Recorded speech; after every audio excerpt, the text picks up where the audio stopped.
My dear friends, this is Dr. Panneerselvam on behalf of Groby Consultancy. இன்றைக்கு நம்மளுடைய farmers நமக்காக உழைக்கக்கூடியவர்கள், நமக்காக சாப்பாடு தரக்கூடியவர்கள் 44வது நாளாக இன்றைக்கு ஒரு பெரிய போராட்டத்தை நடத்தி கொண்டிருக்கிறார்கள்.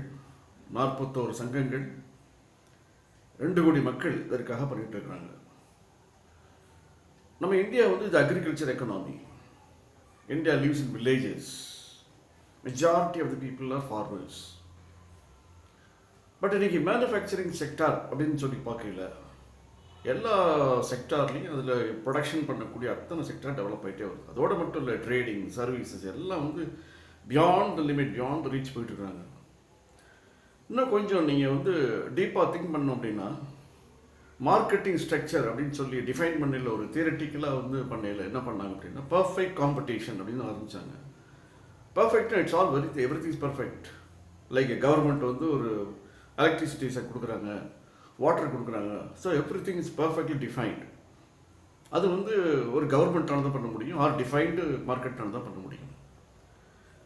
அதற்காக அப்புறம் இந்த ப்ராடக்டில் 2-3 காம்படிட்டர் 2-3 பேர் வந்தாங்க, ப்ரொடக்ஷன் பண்ணாங்க, கொடுத்தாங்க. அதுக்கு ஒரு டியோபொலி அப்படின்னு சொன்னாங்க. ஒரு 10 people 15 people வந்த உடனே அதுக்கு பேர் ஆலிகாபொலி அப்படின்னு ஃபிக்ஸ் பண்ணாங்க. ஒரு 10-15 பேர் ப்ரொடக்ஷன் தயார் பண்ணி மார்க்கெட்டுக்கு வருவாங்க அப்படின்னு சொல்லிட்டு. அதுக்கப்புறம் ஜான் ராபின்சன் என்ன பண்ணாருன்னா, மோனோபொலிஸ்டிக்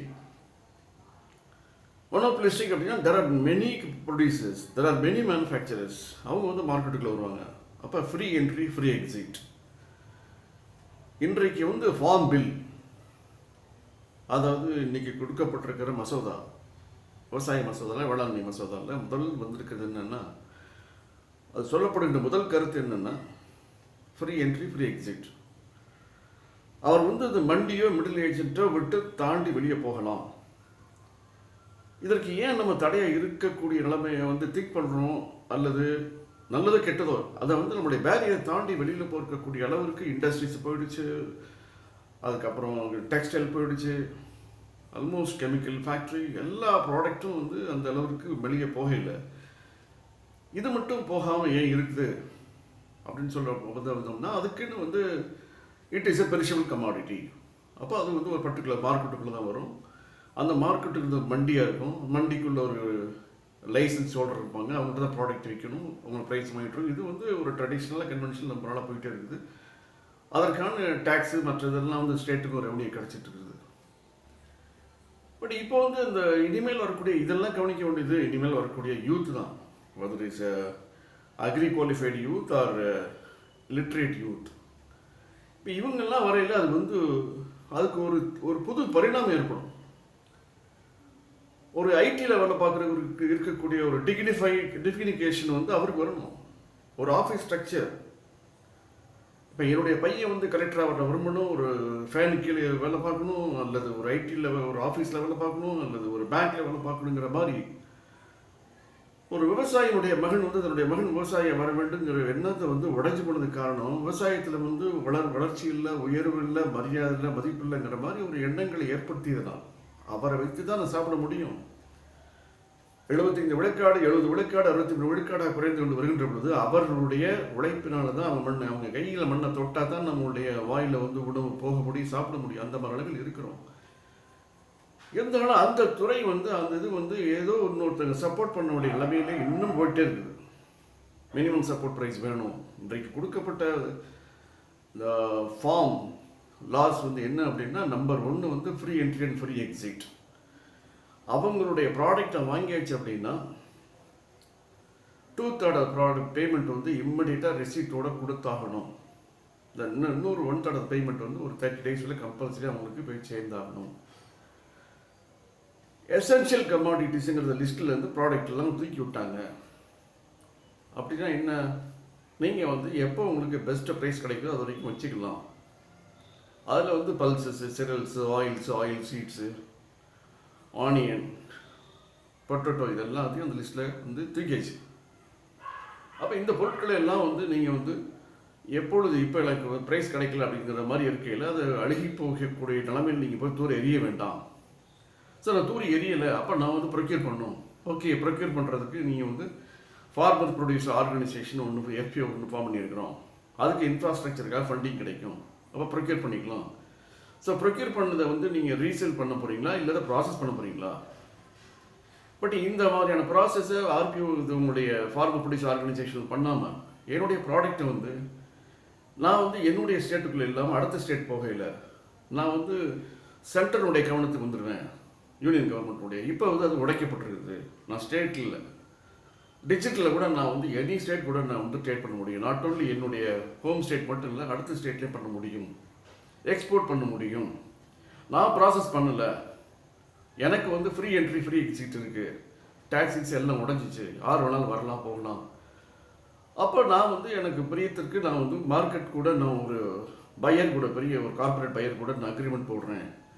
அந்த அக்ரிமெண்ட்டில் நான் மினிமம் சப்போர்ட் ப்ரைஸுங்கிறத ஏதோ எனக்கு வந்து ஒரு 10% 5% ப்ராஃபிட்டில் போட விரும்பலை.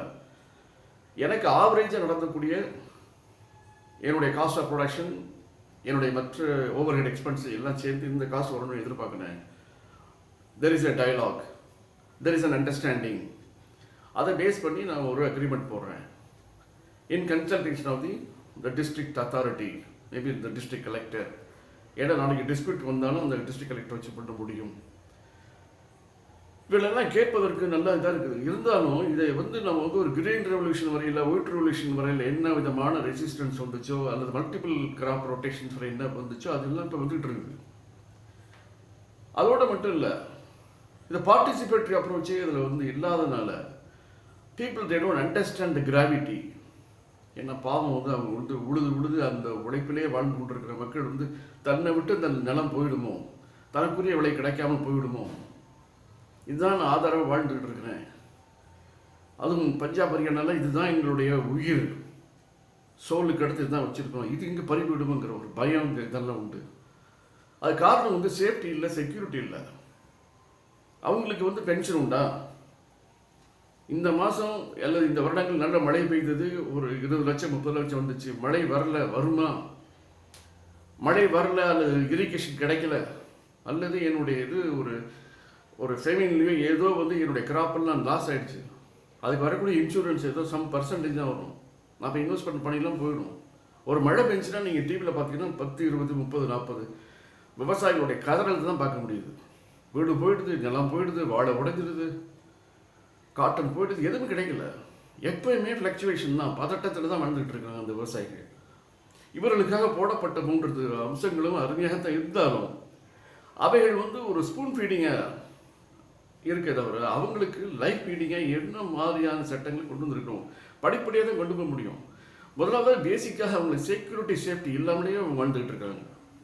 எந்த தகப்பனும் எந்த பெற்றோருமே தன்னுடைய பையன் தன்னுடைய குடும்பம் வந்து அக்ரியை நம்பி இருக்கணும், ஒரு பெரிய லேண்ட்லார்டாக இருந்தாங்கன்னா, பெரிய ஒரு ஜமீன்தாராக இருந்தாங்கன்னு வச்சுக்கிறாங்களே தவிர மற்றபடி ஒரு 5 ஏக்கர் இருக்குது, 3 ஏக்கர் இருக்குது, ஒரு 10 ஏக்கர் இருக்குன்னா இது எப்போ வந்து தட்டி கழிச்சிட்டு அர்பனில் போய் ஒரு வீடை வாங்கிட்டு ஏதோ ஒரு வேலையை விட்டுட்டு ஒரு வாட்ச்மேனாவோ பியூனாவோ அட்டெண்டராவோ நான் இருந்துக்கிறேன், என் பையன் வந்து ஒரு ஐடியில் வேலை பார்க்குறேன், பேங்க்கில் வேலை பார்க்குறேன், இப்படி போகக்கூடிய நிலைமை ஆகி அப்படியே மைக்ரேஷன் ஆகி அக்ரிகல்ச்சர் ப்ராடக்ட்லாம் வந்து குறைந்து கொண்டு போகக்கூடிய நிலைமை உருவாகிட்டே இருக்குது. அப்போ கிராவிட்டி ஆஃப் த இஷ்யூ வந்து ஒரு கான்ஃபிடென்ஸ், ஒரு செக்யூரிட்டி, ஒரு சேஃப்டியெல்லாம் கொடுத்தாங்க அப்படின்னா டெஃபினட்டாக அவன் வந்து அருமையாக ப்ராசஸ் பண்ண ஆரம்பிப்பாங்க. எப்படி ப்ராசஸ் பண்ணுவாங்க? தன்னுடைய ப்ராடக்ட்டை வந்து அக்ரி ப்ராடக்ட்டில் வந்து டொமேட்டோ, பொட்டேட்டோ, ஆனியன், இதுலேருந்து நான் வேலையோட ப்ராடக்ட் என்னென்ன பண்ண போகிறேன், அது பை ப்ராடக்ட்ஸ் என்னென்ன பண்ண போகிறேன். சாதாரண ஒரு சின்ன ப்ராடக்ட் அதனுடைய உயிருக்கு வந்து பலமை விதமான விலைகள் இருக்குது. டேமரின் வந்து சீட் ஆகி அந்த சீடு வந்து பேஸ்ட் ஆகி அதை வந்து எக்ஸ்போர்ட் பண்ணையில பெரிய விலை கிடைக்குது. உங்களுக்கு வந்து இந்த கப்பக்கிழங்கு வந்து அதனுடைய ஸ்கின்னுக்கு ஒரு ப்ரைஸ் இருக்குது, அதுக்கு அது ஸ்கின்னை ரிமூவ் பண்ணிவிட்டு அதை வந்து ட்ரை பண்ணி அதை பவுடர் ஆக்கி பண்ணிங்க அப்படின்னா அதோட ப்ரைஸே வேறு. அதோடைய ப்ரைஸ் வந்து விவசாயிட்ட வந்து 15 ரூபா 20 ரூபா, அது ப்ராசஸ் ஆகிறவங்களுக்கு 700 ரூபா 800 ரூபா. அதுவே அது பேஸ்ட் ஆக வரையில் அதனுடைய ரேட் வந்து 60 ருபீஸ் 70 ருபீஸ். ஸோ இதெல்லாம் நம்ம இங்கே கொடுத்துருக்குறோம்.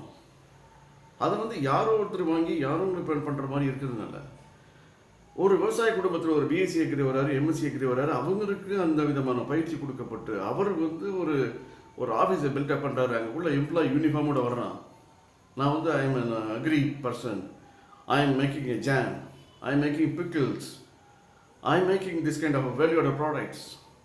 So I am earning so much. I am one of the millionaire. I am one of the billionaire. இந்த மாதிரி சொல்லக்கூடிய குரல்கள் வருகின்ற பொழுது தான் இந்த மசோதாக்களுக்கு வந்து உயிர் கிடைக்கும். இது என்னுடைய கருத்துக்கள் மட்டுமல்ல.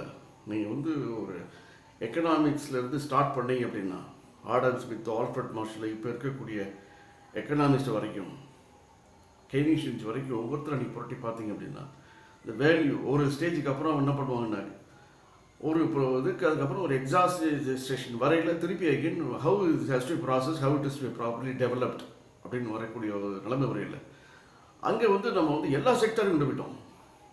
ஐடி செக்டருடைய வேகம் பார்த்தோம் அப்படின்னா ஒரு 20-25 இயர்ஸில் இருக்கக்கூடிய ஸ்பீடில் அதற்கெல்லாம் முன்னாக வந்து இந்த ப்ராடக்ட், ஒரு கெமிக்கல் எனி ப்ராடக்ட் எடுத்துங்க, பெட்ரோல் எனி நேச்சுரல் ப்ராடக்ட், அதற்கு வந்த ஸ்பீடு, ஒரு பெட்ரோலுக்கு வந்த ஸ்பீடு, மற்ற ஆயிலுக்கு வந்த ஸ்பீடு.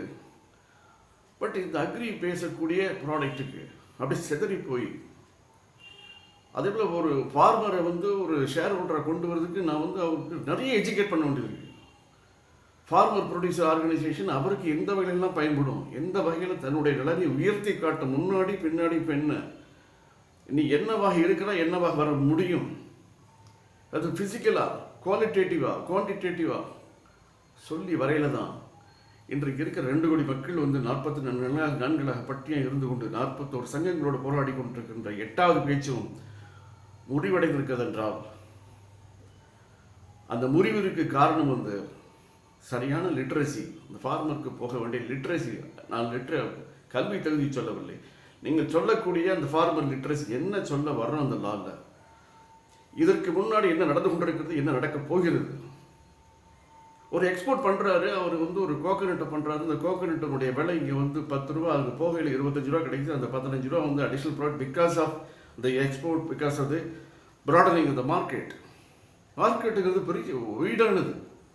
டிஜிட்டலைசேஷன் பண்ணையில் டிஜிட்டலில் வந்து எங்கே எல்லாம் பண்ணக்கூடிய வாய்ப்பு இருக்குது, அந்த ப்ராடக்ட்டை வந்து எப்படி கொடுக்க போகிறோம், எப்படி ப்ரெசென்ட் பண்ண போகிறோம். நீ பாட்ரி வந்து அது வந்து ப்ரொஃபஷனலாக ஒரு குரூப் ஒர்க் பண்ணிகிட்டு இருக்கு, ஆனால் நேட்டிவிட்டியாக ஒர்க் பண்ணக்கூடிய அந்த மக்கள்கிட்ட வந்து அந்த தொழிலே வந்து முடங்கி போயிடுச்சு. எத்தனையோ தொழில்கள் ட்ரெடிஷ்னல் ப்ராடக்ட் வந்து முடங்கி போயிருக்குது. இதற்கெல்லாம் உயிர் கொடுப்பதற்கு, அதில் வழி கிடைப்பதற்கு யூத் உங்களை போல் உள்ளவங்களுக்கு நான் சொல்லக்கூடிய ஒரே இன்ஃபர்மேஷன், அக்ரி முதல்ல மேலே வரணும். அக்ரி பண்ணுவதனால எனக்கு வந்து பெருமை கிடைக்கணும், எனக்கு செல்ஃப் எஸ்டீம் இருக்கணும். நான் வந்து இது வந்து ஒரு ஆக்டிவிட்டி எடுக்கணும், இது ஒரு ப்ரொஃபஷனை எடுக்கணும். நான் எப்போ நான் வந்து ஒரு ப்ரொஃபஷனை எடுக்கணும், then I know that it has security and safety for my livelihood. அது கிடச்சிச்சு அப்படின்னா டெஃபினட்டாக வந்து ஒவ்வொரு பில்லையும் நான் அனலைஸ் பண்ணி போவேன், என்னுடைய மார்க்கெட்டை ப்ராடக்ட் பண்ணுவேன். இப்போ டிஜிட்டலைசேஷன் வந்து என்னுடைய ஒரு அக்ரி ஃபார்மருடைய பையன் வந்து யூஎஸில் இருக்கிறான், யூகேயில் இருக்கிறான், அவனுக்கு வந்து ஆசை தான், விருப்பம் தான். ஆனாலும் இதனுடைய துறையில் வந்து வருகின்ற பொழுது யூஎஸில் வந்துட்டு அக்ரியில் வந்து உட்காந்துருக்கிறேன் அப்படி பேசக்கூடிய நிலைமை ஆயிடுச்சு. அவன் மாமனாரே பேசுவாங்க, அங்கே போயிட்டு ஒயிட் கலர் ஜாப்பில் சிட்டிசன்ஷிப் வாங்கிட்டு க்ரீன் கார்டு வச்சுட்டு இருக்கலாமோ வந்து மண்ணை தொட்டுட்டு இருக்கிறான். இப்படிப்பட்ட செல்ஃப் எஸ்டீம்ஸில் மாறுகின்ற பொழுது நான் விவசாயிகள் என்று சொல்லிக்கிற பொழுது இன்னொரு ரெஸ்பெக்ட் பண்ணுவோம். ஐயோ யுவர் ஃபார்மர் அப்படி சொல்லுவானு, விவசாயம் பண்ணுறீங்களா, என்ன பண்ண, என்ன வருமானம், are farmer, I think no I am very proud to meet you. நான் யூஎஸில் இருக்கிறேன், நான் வந்து லேக்ஸ் ஏர்ன் பண்ணுறது போல் நான் ஃபார்மராக இருக்கிறேன், I am earning so much, I think I am more comfortable, I am leading a very natural life.